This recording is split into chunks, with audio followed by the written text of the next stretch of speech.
Գորսյանին պատկանողքեցին գրուպի այդ 1 տոննա կոկայինը։ Այն գործընթաց դատարկվեց։ Ոնց է հայտնվեց Երևանում եւ 10 օր անցնող բացվեց։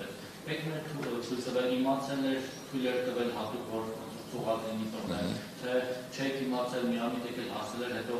ինչպես Պողոսյանը ասում ինքը դիմել է ԱԱՏ-ին, որ եկեք ախտատարեք, իմը չմնա, սա իմը չի, բայց რაღაცը որոշել է որ դա քրեական գործառույթի չկնդրապատել։ Այս կամոց է, կամեք և մի բանը ես թվերն եմ կարդում, որ հունվար ապրիլ ամսին ասում ավելի լավ կարդում ամբողջ 7 միլիարդ դրամի արտաքին եկամուտ և պետական բյուջետ։ Եթե ես ուշտեմ թվերը, դուք դեռ երկու ֆինանսների և բյուջեն գնում եք 2 տրիլիոն 873.6 միլիարդ դրամ եք կանխատեսել այս տարվա թվականի հավաքագրումները, որից 2 տրիլիոն 723-ը արդեն հարկային և ծննդատուքերն ու մուտքերն են լինելու։ Հիմա երբ որ մենք տեսնում որ 1 միլիարդից քիչ է, մոտ 50 միլիարդ է հունվար ապրիլ ամիսները, իհարկե ապրիլ 29-ից հետո նաև այլ հարկային մուտքեր լինեն։ Ինչ է կարծում, ինչ կարող է կապավորել 2.9 տրիլիոնը։ Մի բան են մաքսային բլոկով։ Պարոն Հակոբյան, ինչ-որ խնդիր է առաջացել ձեր և Վարդնոտ օդանավակայանի ներդրումության միջև, որովհետև ես որոշ մանրամասներ գիտեմ, բայց դրանք դուք ասեք, որովհետև ինչ-որ դեպքից հետո դուք ակտիվ եք ստուգել Վարդնոտ աշխատակիցներին, հատկապես նաև բյուջետի աշխատակիցներին և տեղեկություն կար, որ դուք տեղեկություն եք ունեցել, որ այնտեղ Զարթուղի և Ապոլի ճանապարհով առողջարաշրջանառություն է տեղի ունենում, նաև Հայաստանի ճանապարհով ինչ-որ ապրանքների փոխանցում, հենց դյութի-ֆրի աշխատողների կամ գործընկերների աշխատակիցների միջոցով, և դա փորձել եք կանխել, ովքեր դրան նախորդել են մեկ այլ դեպք և որոշակի լարվածություն առաջացել ձեր միջև։ Նախ առաջին դեպքի հետ կապված ես ենթադրում նկատի ունեք միջև մեզ գալը, այդ դրա մասով հարցում ուղարկեցիք դուք մեզ, որտև անցած ասուլիսից հետո մենք միասին ոնց որ խոսեցինք, պայմանավորվեցինք, որ դուք պետք է գրեք դրա պարզաբանումը տանք, անկեղծ ասած հիմա չեմ հիշի, որովհետև այդ խոսում ենք մի 6 ամիս առաջվա եւ ինձնից նույնիսկ առաջվա ինչ-որ դեպքի մասին, որի մանրամասները ես չեմ տիրապետում անկեղծ ասած։ Դե իմը ասեմ մանրամասները չեմ տիրապետում, այսինքն դեպք որպես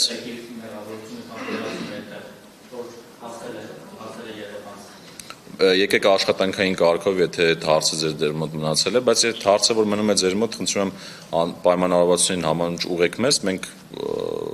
մեր տեղեկությունների շրջանակներում կարձագանքենք։ Հիմա տեսեք 6 ամիս անցել է, բայց ձեր բառերը չեն փոխվել։ Ասեմ։ Չէ։ Տերորի մասին չէր խոսքը։ Ասում եք բյուջեն, երբ որ գրում էիք։ Անցած անգամ էլ ասեցի, եթե նկատի ունեք փաստաթղթի մասին է խոսքը, դրա մի մասը, այո, իմ ենթակայության ստորաբաժանումներն էին գրում։ Եթե նկատի ունեիք ընդհանրապես բյուջեն, ապա դա կառավարության փաստաթուղթն է եւ ինքը համապատասխան քննարկումների արդյունքում քննարկում եւ ընդունվում է։ Հիմա գանք այդ ձեր ասացի նախ միգուցե դրա մասին առիթ չունեցանք խոսելու կարիք կա երևի թե շեշտադրել մենք առաջի երամսակի այսպես ասած կանխատեսումը որտեղ ես նաև առաջարկել եմ այդ խոսակցությունը ինչ-որ մի ձև փոխենք շատ ենք խոսում կատարում պլան ծրագիր այս խոսակցությունը բացարձակ տեղին չի անկեղծ ասած բայց ամեն դեպքում քանի որ գործ ունենք բյուջեի հետ ծրագրերը մեր համար ուղենիշ են հիմա ուղենիշի տեսանկյունից առաջի երամսակի մոտավորապես 3 միլիարդով ավել հավաքագրում ունենք եւ այս պայի օրինակ մայիսի հավաքագրումներին երբ որ մենք հիմա հետևում ենք օրական դա մեզ հուշում է որ մենք կիսամյակի առումով էլ որպես այդպեսին խնդիր չենք ունենա հիմա տարին ասում եք կատարենք ես նորից նույն բանն եմ ուզում ասեմ ինչքան կհավաքագրենք տարվա ընթացքում այս պայի դրությամբ ռիսկերը մեծ չեն բայց մենք մի այսպիսի քաղաքականություն ենք որդեգրել, որ փորձել ենք բացատրել յուրաքանչյուր իրավիճակում։ Եթե օրինակ կտեսնենք ավելացման ծրագրից դեպի վերև ռիսկեր, դա կբացատրենք, թե ինչու տեղի ունեցավ այդպես։ Օրինակ ես այսօր խոսեցի որոշ գործոններից, որ ժամանակային առումով շինարարությունը օրինակ սկսել է շատ հարկ վճարել կամ բանկային համակարգի շահութարկեր են որոշակի այս տարի մեծ ծավալով վճարվել կամ օրինակ ասում ենք կարգապահության կամ մեր վարչարական գործիքների ակտիվացում, դրանք փորձում ենք մեկնաբանել։ Նույնը հակառակը, եթե կլինեն օրինակ դեպի ներքև դրսևորումներ, այդ ծրագրից, այսինքն ներքև, օբյեկտիվորեն մենք կմեկնաբանենք։ Բայց դրանից չի նշանակում, որ ստվերի դեմ պայքարը եւ վարչարության արդյունավետությունը չպետք է շարունակաբար բարելավվի եւ օրինակ երբ որ նայում ենք մեր առաջի 4 ամսվա բացահայտումների վիճակագրությանը, ես նույնիսկ կարող եմ հստակ ասել, չնայած ելույթի ժամանակ էլ ասեցի, մենք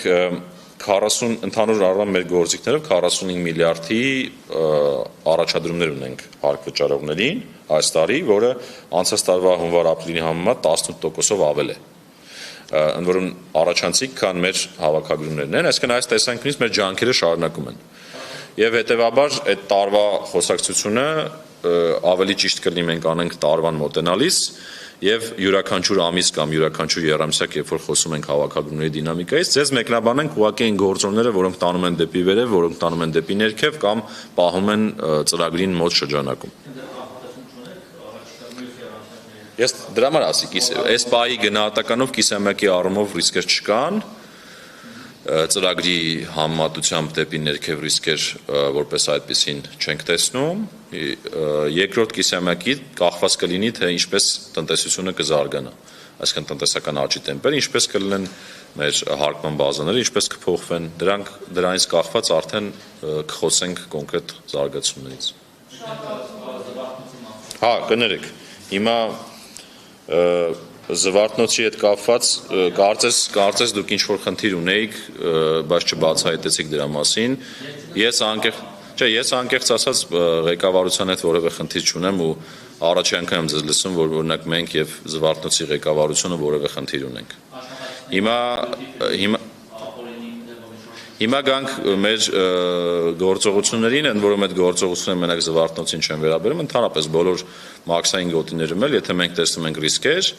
որոշակի ժամանակ առ ժամանակ խստացումներ իրականացնում ենք։ Բնական է,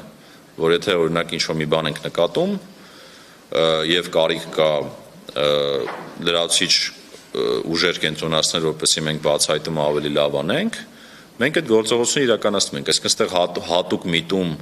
որ ինչ-որ տենց որպես քանի որ կոնֆլիկտ կա, նման միտում բացարձակ չկա, անկեղծ։ Դա վստահեցնում եմ։ Հիմա ակտիվացումների հետ կապված դա ժամանակ առ ժամանակ է տեղի ունենում, էլի ասեցի, դա կենտրոնացած չի այնտեղ լինում են ռիսկեր, երբ որ ակտիվանում են, մենք կարիք ենք ունենում ավելի խիստ վերահսկողություն իրականացնել եւ դա է պատճառը, որ երբեմն դուք կարող եք լսել որոշակի ավելի խիստ գործողությունների մասին։ Սա անձնավորված չի, սա պարզապես մեր մաքսային վերահսկողությունը արդյունավետ կազմակերպելու մասին է։ Ընդ որում նշեմ, որ այնտեղ նույնպես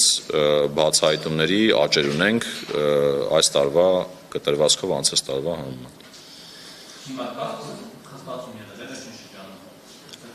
Վերջին շրջան չէ, տարվա ընթացքում, եթե նկատի ունեք իմ գալուց հետո 6 ամսվա ընթացքում, ես կարող եմ ասել, որ ժամանակ առ ժամանակ այո, խստացումներ եղել են։ Իհարկե, այսինքն եթե անօրինականության կամ ասենք մաքսանենգության դեմ ենք պայքարում, այլընտրանք չկա, մենք մեր գործողությունները պետք է իրականացնենք եւ փորձում ենք բացատրել նման իրավիճակում, իհարկե նաեւ երբեմն ներողություն խնդրելով են քաղաքացիներից, ովքեր որ օրինապահ են ու պարզապես օրինակ այդ տեղից անցնելուց ստիպված են լինում որոշակի խիստ վերահսկողության ներքո անցնել, բայց դա տեղային ժամանակավոր բնույթ է կրում։